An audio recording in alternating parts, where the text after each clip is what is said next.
Hello నమస్తే అండి. ఇది మా కరివేపాకు చెట్టు చూడండి, ఎంత బాగా ఎంత ఫ్రెష్గా ఎంత పెద్దగా పెరిగిపోయిందో. పై వరకు వెళ్ళిపోయింది. చక్కగా ఫ్రెష్ చిగుర్లతోటి చాలా బాగుంటుంది కరివేపాకు. భలేగా మంచి స్మెల్ వస్తుంది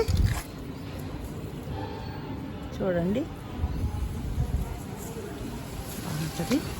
దీన్ని నేను ఇలా మడిలో పెట్టుకున్నాను చూడండి.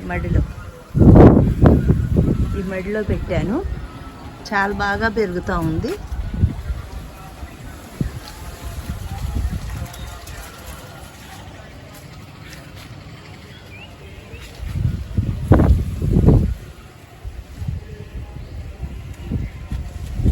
చూడండి ఎలాగా.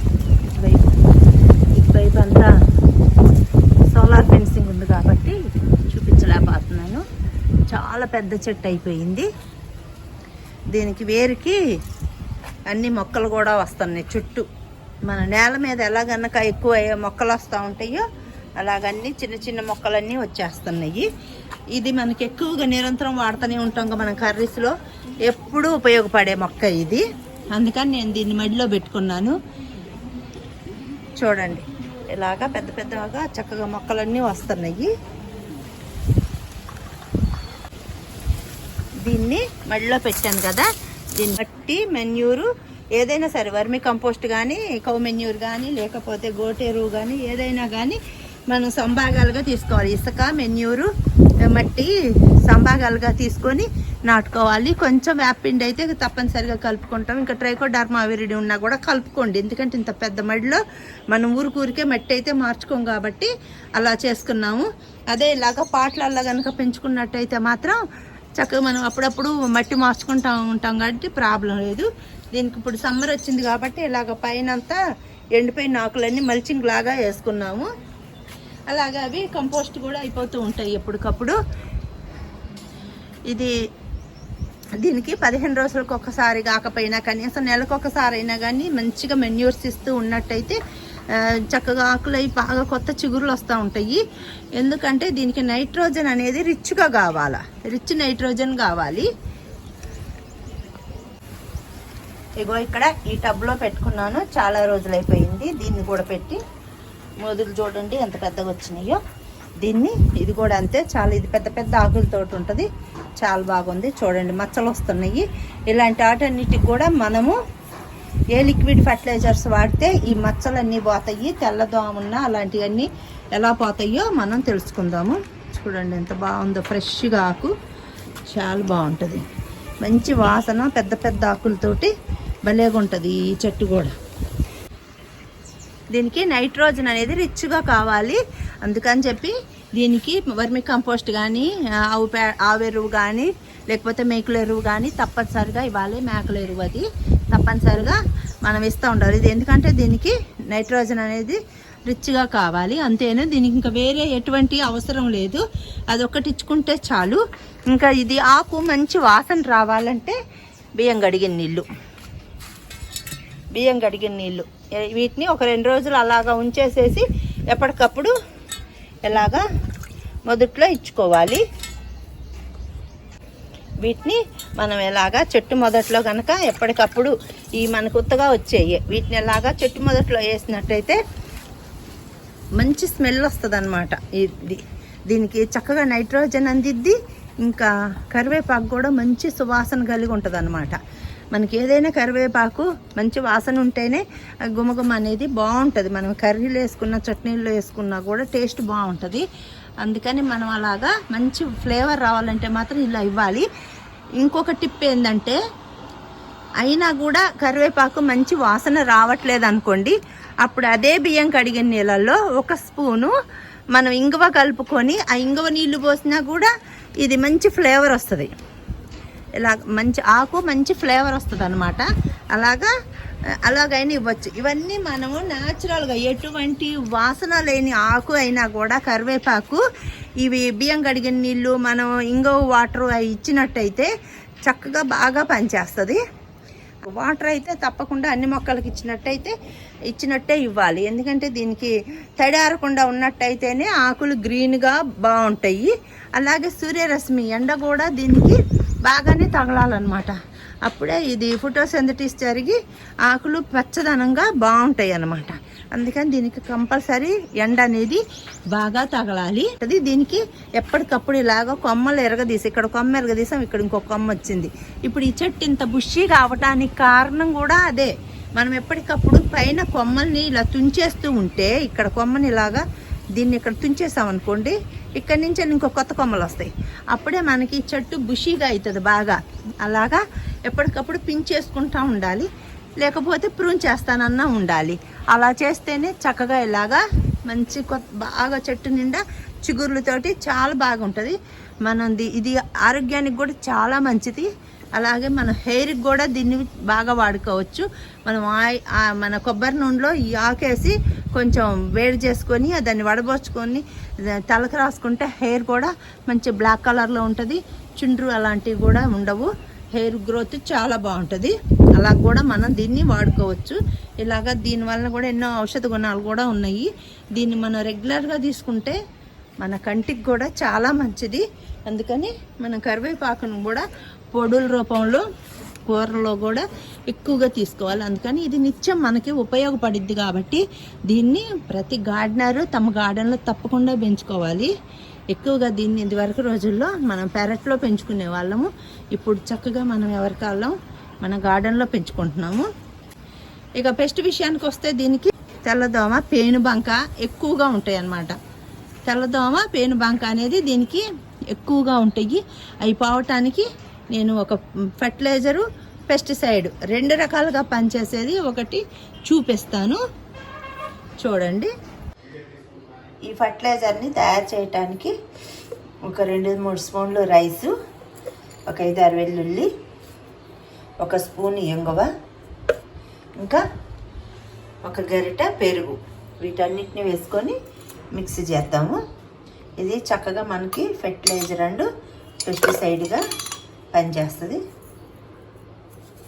అదిగోండి ఇంగువ,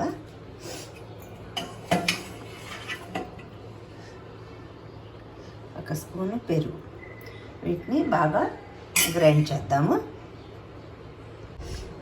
ఇదిగోండి ఇలాగా మెత్తగా కొంచెం వాటర్ వేసుకొని మిక్సీ పట్టుకోవాలి. దీన్ని ఒక 3 డేస్ పక్కన పెట్టినట్టయితే మంచి ఫర్టిలైజర్ అండ్ పెస్టిసైడ్ తయారవుతుంది.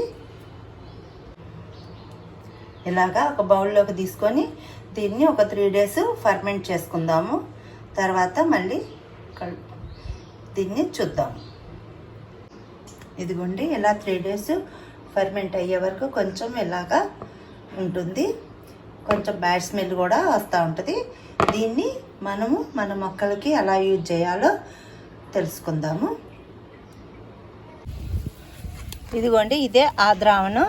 దీన్ని మనము పులియబెట్టుకున్నాం, ఒక 3 రోజులు పులియబెట్టుకున్నాం. ఇది ఇప్పుడు చాలా బ్యాడ్ స్మెల్ అయితే వస్తుంది. అన్నం ఎప్పుడైనా కూడా బ్యాడ్ స్మెల్ వస్తుంది. ఇలాగా 3 రోజులు ఉంచితే దీంట్లో మనము వెల్లుల్లి, ఇంగువ అన్నీ కలిపాం కాబట్టి ఇది మంచి ఫర్టిలైజర్గా పనిచేస్తుంది. దీన్ని ఇప్పుడు మనం ఈ వాటర్లో కలిపేసుకుందాం.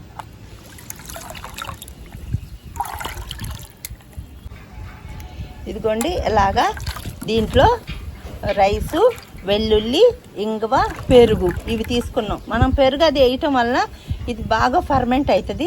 మొక్కలకు ఎప్పుడైనా బాగా ఫర్మెంట్ అయింది ఇస్తేనే అది మంచి ఫెర్టిలైజర్గా, పెస్టిసైడ్గా పనిచేస్తుంది.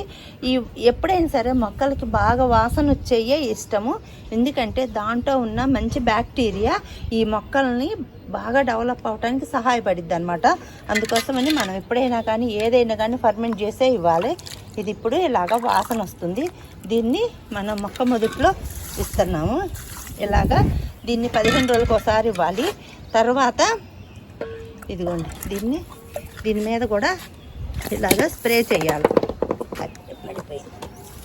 దీన్ని చక్కగా దీంట్లో అన్న వేసి ఇలాగా స్ప్రే చేసినట్టయితే, అంటే స్ప్రేయర్లో చక్కగా వాడేసి మనం స్ప్రే చేయాలన్నమాట. చక్కగా స్ప్రే చేస్తే దీనికి తెల్ల దోమ, ఇలాగ మచ్చలు, పేను బంక అలాంటివి ఏమి లేకుండా బాగా ఉంటుంది. చూడండి ఇలాగ దీన్ని ఇలాగ చక్కగా చెట్టు మీద మొత్తం స్ప్రే చేయాలి. ఏ చెట్టు అయినా ఈ వెల్లుల్లి వాసనకి దీని మీద ఏ దోమ వాలదు. అలాగే వెల్లుల్లి వాసన ఒకటను, మళ్ళీ ఇంకొక వాసన.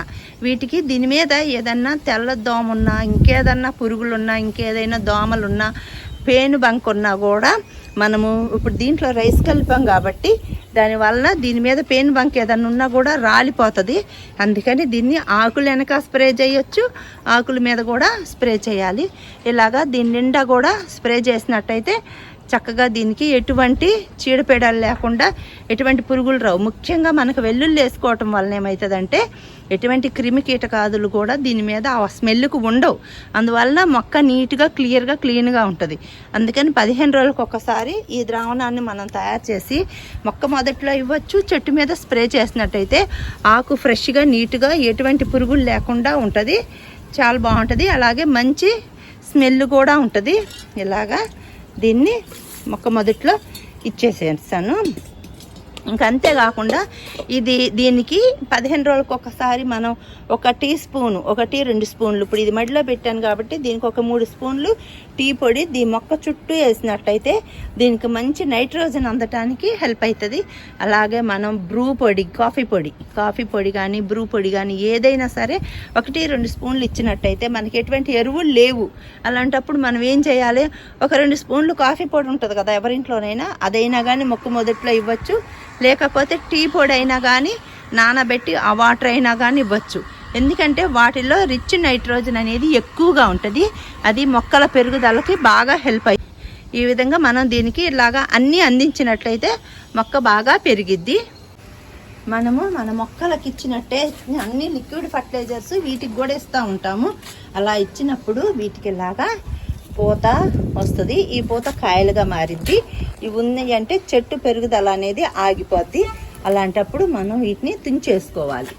ఎప్పటికప్పుడు ఈ పూతని ఎలాగా తుంచేసుకున్నాం అనుకోండి, చెట్టు పెరుగుదల ఆగిపోకుండా చక్కగా చూడండి అన్నీ వచ్చినాయి. మనము మన పూల చెట్లకి, పళ్ళ చెట్లకి మనం ఏం చేస్తాము, మనం కాయలు పూలు బాగా రావాలని చెప్పేసి అని ఫాస్ఫరస్, పొటాష్ ఉండేవి కూడా మన మొక్కలకి లిక్విడ్ ఫర్టిలైజర్స్ ఇస్తాం కదా. అలాగ ఇచ్చినప్పుడు వీటికి కూడా ఇచ్చేస్తూ ఉంటాము. అలా ఇవ్వటం వల్ల వీటికి ఫ్లవరింగ్ వస్తుంది. అందుట్లో ఒక స్టేజ్లో వీటికి ఫ్లవరింగ్ వచ్చే దశ కూడా ఉంటుంది. ఆ టైంలోనే మనం వీటిని ఇలాగా తీసేస్తూ ఉన్నట్టయితే చక్కగా ఇది చెట్టుకి ఇక ఎటువంటి ప్రాబ్లం లేకుండా చక్కగా పెరిగిద్ది అన్నమాట. ఇక ఏ ప్రాబ్లం లేకుండా చక్కగా పెరిగిద్ది. చూడండి ఇలాగా కొత్త చిగుళ్ళు వస్తాయి. ఆ ఫ్లవరింగ్ వాటిని మనం అరికట్టలేదు అనుకోండి, చెట్టు గ్రోత్ అనేది ఆగిపోతుంది. ఇక అక్కడికే ఆగిపోతుంది. అందుకని ఎప్పటికప్పుడు మనం ఇలాగ ఫ్లవరింగ్ వచ్చే వాటిని అన్నిటినీ తీసేసుకుంటూ ఉండాలి. అప్పుడే చెట్టు గ్రోత్ చాలా బాగా ఉంటుంది.